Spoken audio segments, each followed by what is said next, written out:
Paramahamsa Parinajakcharya Ashtadada Satta Shri Srima His Divine Grace A.C. Bhaktivedanta Swami Maharaj Shira Prabhupada Ki Jai ISKCON Founder-Acharya His Divine Grace A.C. Bhaktivedanta Swami Maharaj Shira Prabhupada Ki Jai Jai Om Vishnu Pada Paramahamsa Parinajakcharya Ashtadada Satta Shri Srima His Divine Grace Shri Bhakti Siddhanta Saraswati Goswami Maharaj Prabhupada Ki Jai Ananda Koti Vaishnava Vrinda Ki Jai Namacharya Shri Haridas Thakur Ki Jai Prem Sakha Ho Sri Krishna Chaitanya Prabhu Nityananda Shri Advaita Gadadhara Sri Vasade Gaura Bhakta Vrinda Ki Jai Shri Shri Radha Krishna Gopinan Shama Kun Radha Kun Giri Govardhan Ki Jai Shri Vrindavan Dham Ki Jai Shri Mayapur Dham Ki Jai Shri Jagnapuri Dham Ki Jai Ganga Mai Chamuna Mai Ki Jai Bhakti Devi Tulsi Devi Ki Jai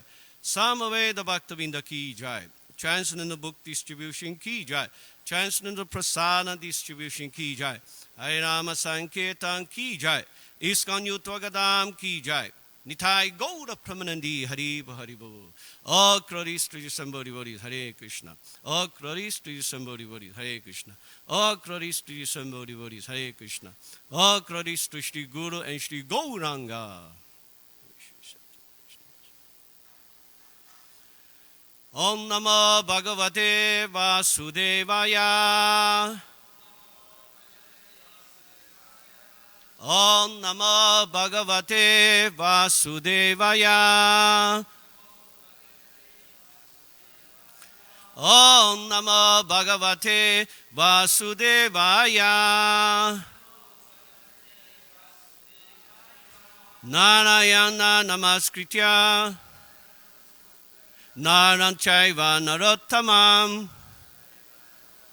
Devin Saraswatin Vyasam Tato Jayam Udidayet Nasta Prayeshu Abhadreshu Nityam Bhagavata Sevaya Bhagavati Uttamashloke Bhaktir Bhavati Naistiki. So reading from Srimad Bhagavatam, 3rd Canto, Chapter 5, text number 19.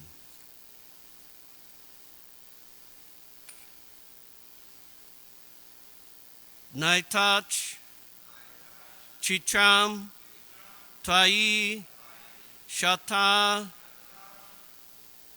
Badarayana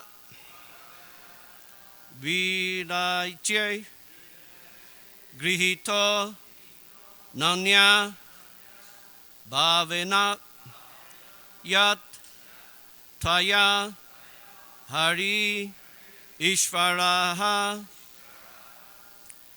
Naita Chichichantai Shata Badarayana Viryatye Grihito Nanya Bhavena Yataya Hari Ishvara Naita Chichichantai Shata Badarayana Viryaje Grihito Nanya Bhavena Yataya Hari Ishvaraha Naita Chichichantai Shata Badarayana Viryaje Grihito Nanya Bhavena Yataya Hari Ishvaraha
Mataji's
na never etat such inquiries.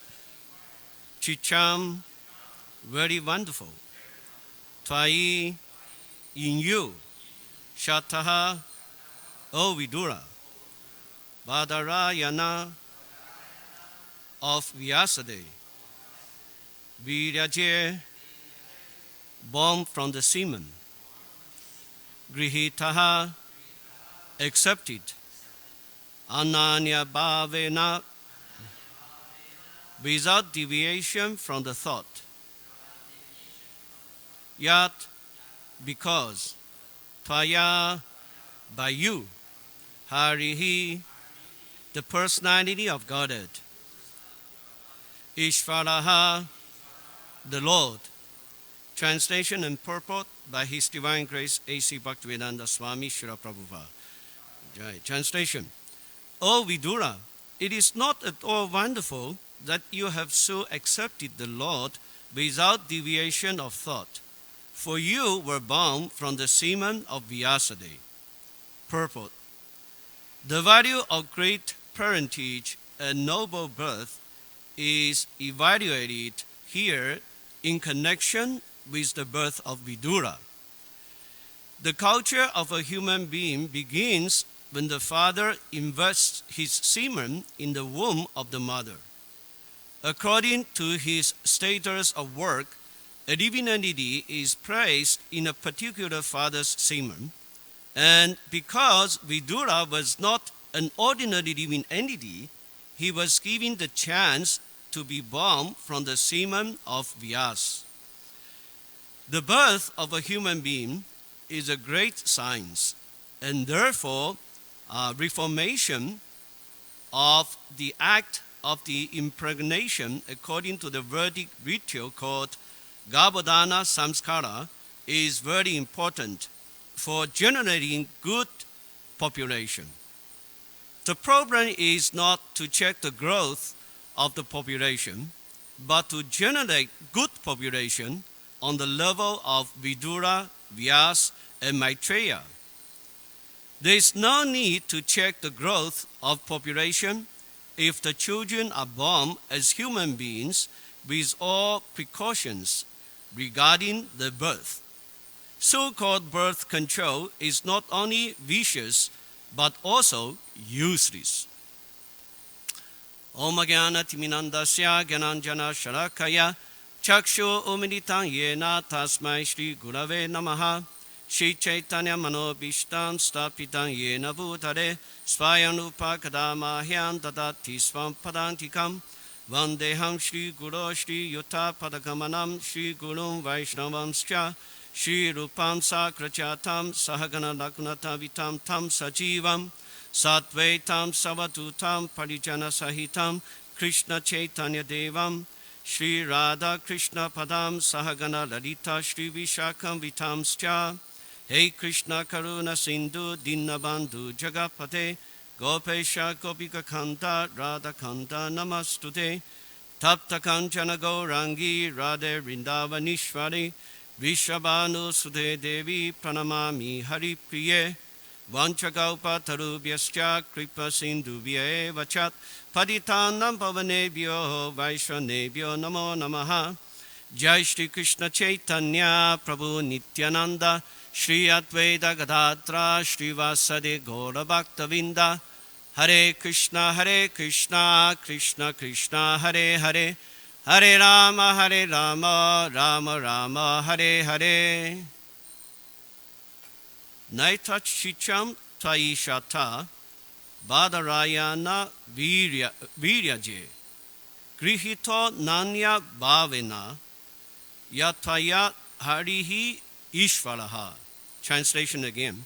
O Vidura, it is not at all wonderful that you have so accepted the Lord without deviation of thought. For you were born from the semen of Vyasadeva. So in the purport, Srila Prabhupada, he said that according to his status of work, a living entity is placed in a particular father's semen. And because Vidura was not an ordinary living entity, he was given the chance to be born from the semen of Vyas. So from here we could understand that the living spirit soul come to this material world through the semen of the father. Actually, it reminds me a purport in the Bhagavad Gita. Prabhupada described this process very nicely. It is in the chapter 8, text number 3. Prabhupada, he was saying that in the process of sacrifice, the living entity makes specific sacrifices to attain specific heavenly planets and consequently reaches them. When the merit of sacrifice is exhausted, the living entity descends to earth in the form of rain. So the spirit soul comes to this earthly planet along with the rain. Then takes on the form of grains. And from the rain, the living entity goes to the grains, like the rice, wheat we are eating.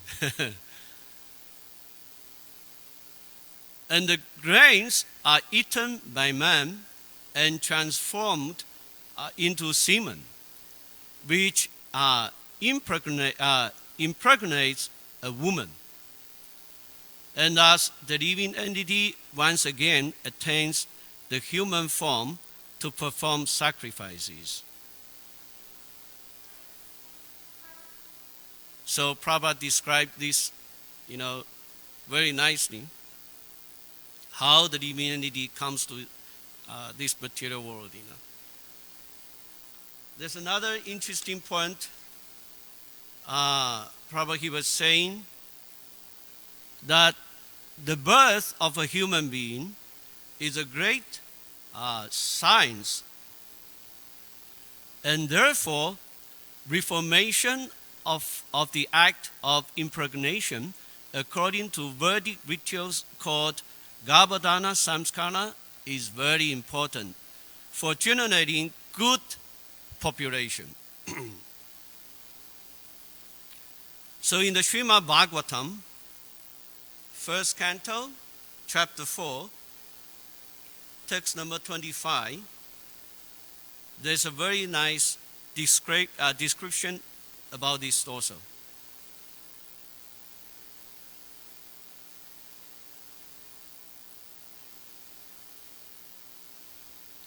In the purport to the first canto, chapter 4, text number 25, Srila Prabhupada he writes, the friends of the twice-born families are those who are born in the family of Brahmanas, Kshatriyas, and Vaishyas, or the spiritually cultured families, but who themselves are not equal to their forefathers. Such descendants are not recognized as such for want of purificatory achievements.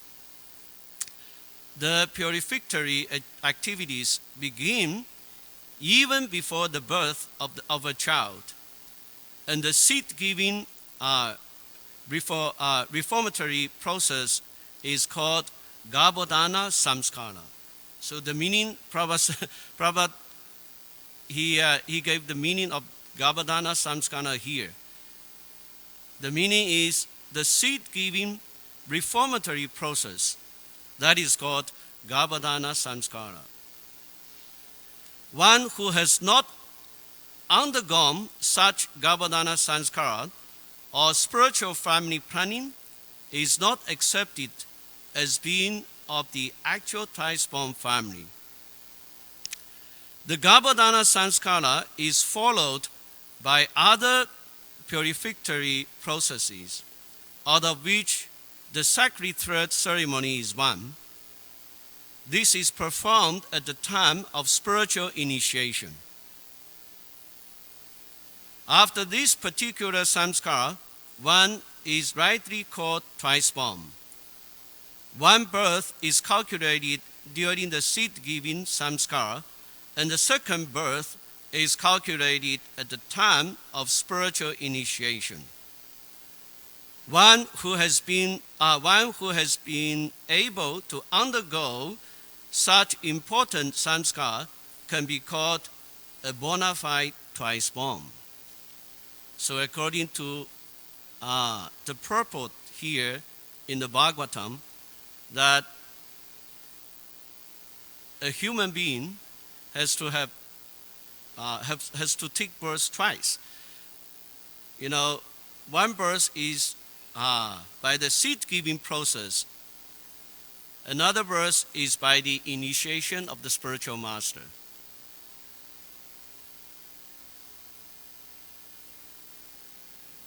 And Srila Prabhupada, he continued, said in the purport that if the father and mother do not undertake the process of spiritual family planning and simply beget children out of passion only, their children are called Dvijabandhus.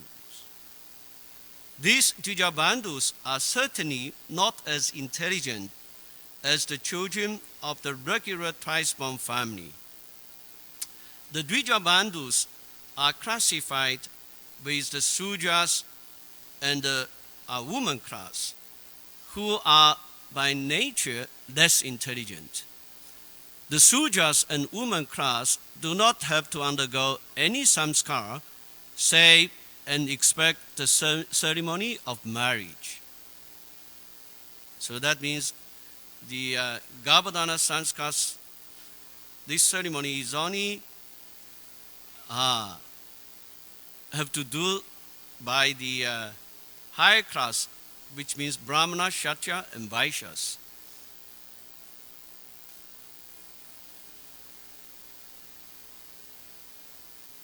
Actually, in the Bhagavad Gita, in the first chapter of the Bhagavad Gita, there's a nice description about what if our human being do not follow in the Garbhadhana Sanskar process. What will be the result? So in the first chapter of the Bhagavad Gita, text number 40, 41, and 42, Arjuna, he was telling Krishna, saying, when your religion is prominent in the family, O Krishna, the women of the family become polluted. And from the degradation of womanhood, O descendant of Vishnu, comes unwanted progeny. And then in text 41, Arjuna said, an increase of unwanted population certainly causes hellish life both for the family and for those who destroy the family tradition. The ancestors of such corrupt families fall down because the performance for offering them food and water are entirely stopped. Text number 42. By the evil deeds of those who destroy the family tradition and thus give rise to unwanted children, all kinds of community projects and family welfare activities are devastated.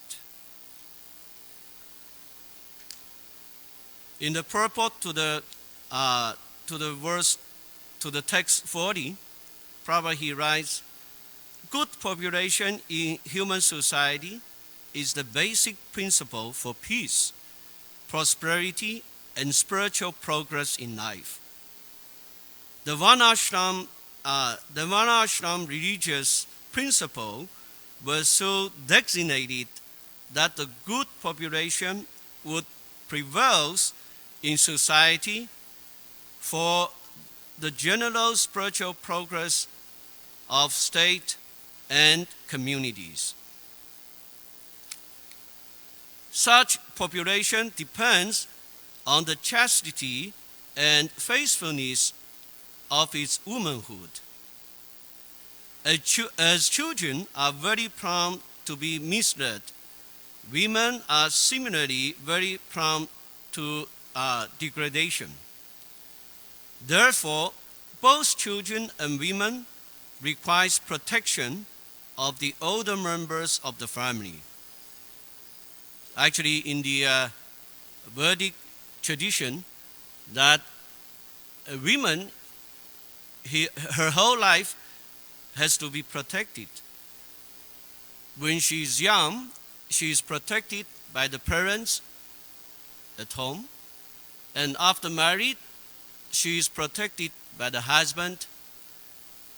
And when the husband take the renounce order of life, then the women will be protected by the grown-up children. So it's actually very scientific.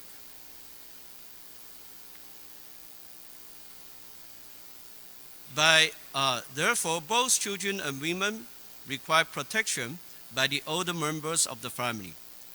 By being engaged in various religious practice, women will not be misled into adultery. According to Chanaka Pandit, women are generally not very intelligent and therefore not trustworthy.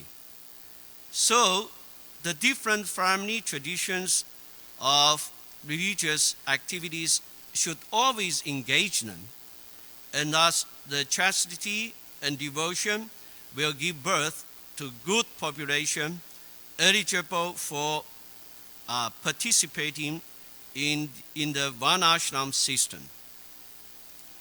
On the failure of such Varnashram dham, naturally the women become free to act and mix with men, and thus adultery is indulged in at the risk of unwanted population.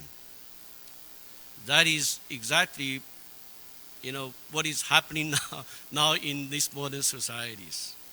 Yeah.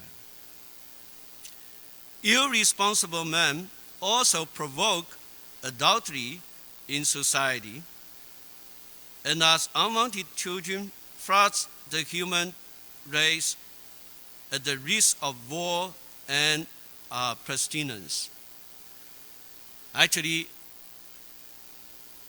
one devotee was told me that why in this modern society women are given so much freedom, because the lusty men, they want to take advantage, of the women like that. Yeah, if women are freely mixed with men, then the nasty men will take advantage of them. Yeah, that's the reason. You see. So we need good populations, like Prabhu was mentioning in today's verse. We need good populations on the level of Vidura, Vyasa, and Maitreya. Yeah. There's another interesting point in Prabhupada's purport. He was saying that the problem is not to check the growth of the population, but to generate good population on the level of Vidura, Vyasa, and Maitreya. There's no need to check the growth of population if the children are born as human beings with all precautions regarding their birth. So-called birth control is not only vicious but also useless. It reminds me, many years ago in China, I think it's in 1980, the Chinese government started birth control policy. Yeah, the government allowed each couple to have only one child. And after 40 years, it has been 40 years, 42 years now, and now there's so many problems in China. I just checked the Chinese website. There are three main problems now in China because of the birth control policy. One is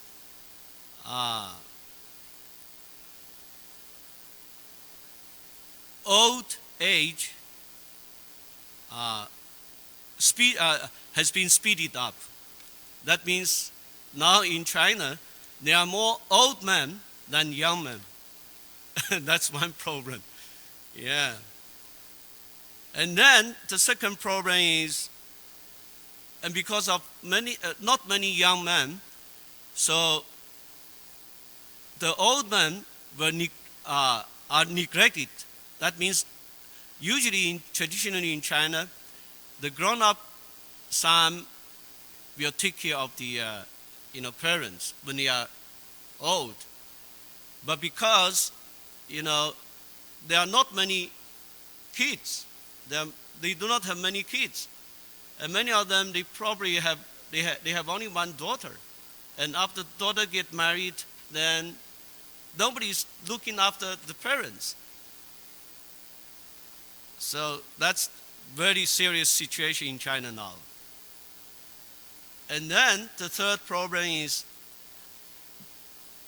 the male and female, the balance have been lost.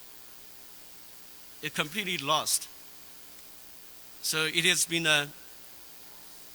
there's no balance of man and woman in China. No. If there's no birth control, then naturally there will be a certain amount of man and certain amount of woman. But now because of the birth control, that balance is not there anymore. So that's why there are so many problems in the society in China now. Yeah. That's why Prabhu, he said, the so-called birth control is not only vicious, but also useless, simply creating problems to the society. Yeah. Actually, I remember that Prabhu, he used to say that this earthly planet can provide food and accommodation easily for 5 or 6 times population what we are having now. Yeah, I heard, probably he was saying like that, you see. Yeah. So this artificial birth control will simply bring problems, to the society. Yeah. That's why probably he said the so-called birth control is not only vicious, but also useless. Yeah. So I just stop here. Are there any questions or comments? We still have a couple of minutes. Yeah. Yes, Prabhu. Yeah, microphone, please. Yeah, just hold on. Microphone, please.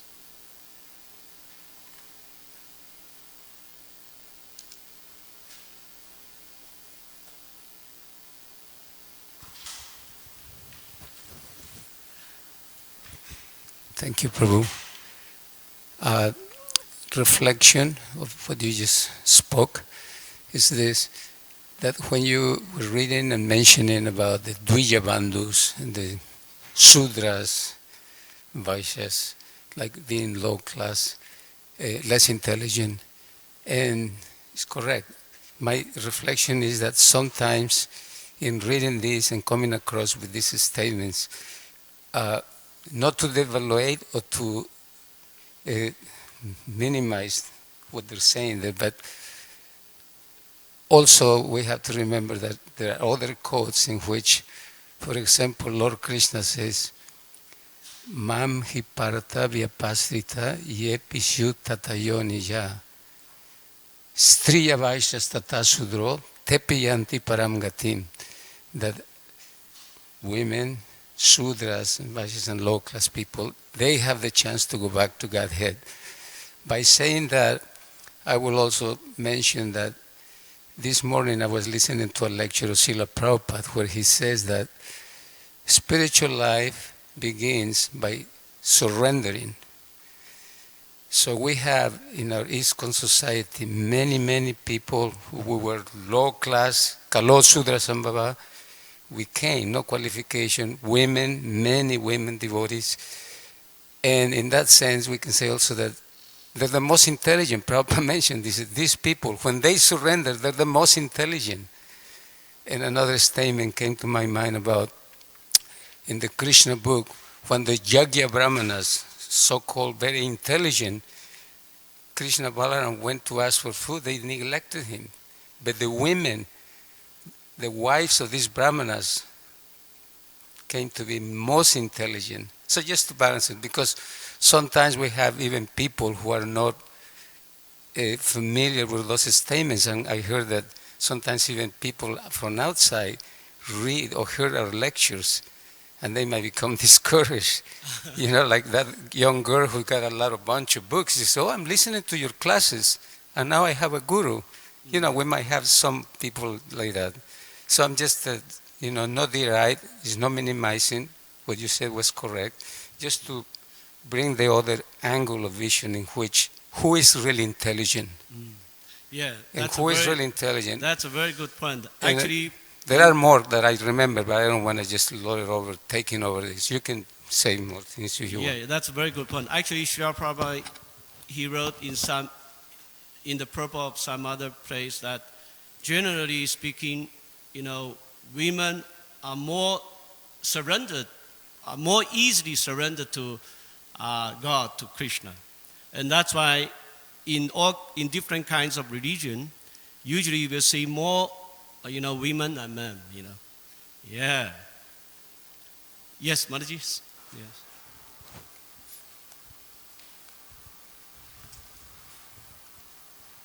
I just wanted to say, just see the genius of Srila Prabhupada, because